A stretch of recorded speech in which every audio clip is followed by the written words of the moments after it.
আসসালামু আলাইকুম, সবাই কেমন আছেন? আজকে আমি খুব সহজে অল্প সময়ের মধ্যে সুন্দর একটা গোলাপ ফুল সেলাই করে ফেললাম। এই গোলাপ ফুলটা সেলাই করতে অনেকটা সহজ। এই ফুলটা দেখতেও অনেক সুন্দর।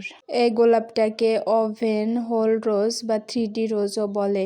এই গোলাপটা 3 পাতা দিয়েও সেলাই করা যায়, আবার 5 পাতা দিয়ে 7 পাতা দিয়েও সেলাই করা যায়। আমি এখানে 5 পাতা দিয়ে সেলাই করেছি। যে কেউই এই রোজটা করতে পারবেন খুব সহজে, একবার দেখলেই করা যাবে এই রোজটা। খুব সহজ একটা সেলাই।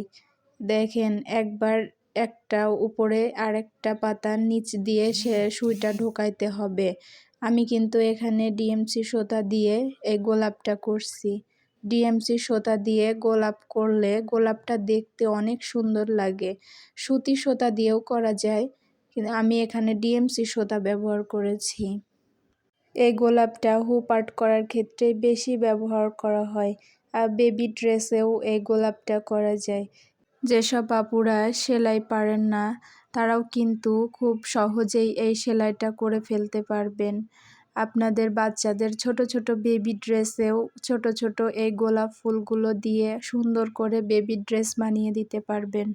এই গোলাপটা সেলাইয়ের শেষে যে পাতাগুলো আছে না, বের হয়ে থাকলে ওইগুলো একটু সেলাইয়ের মাধ্যমে ভিতরে দিয়ে দেওয়ার চেষ্টা করবেন। আমি যে পাতাগুলোর কথা বলছি, ওই যে ফুলটা আছে সেলাই করছি, ওই ফুলটার যে সুতাটা, ওই সুতাটা বের হয়ে থাকলে আপনারা ওইটা ভিতরে দিয়ে দিবেন সেলাইয়ের মাধ্যমে, তাহলে গোলাপটা দেখতে আরও সুন্দর লাগবে। আমার ভিডিওটি যদি আপনাদের কাছে ভালো লেগে থাকে, আমার এই নতুন চ্যানেলটিকে একটি লাইক দিবেন এবং পরবর্তী নতুন ভিডিও পাওয়ার জন্য চ্যানেলটিকে সাবস্ক্রাইব করে রাখবেন।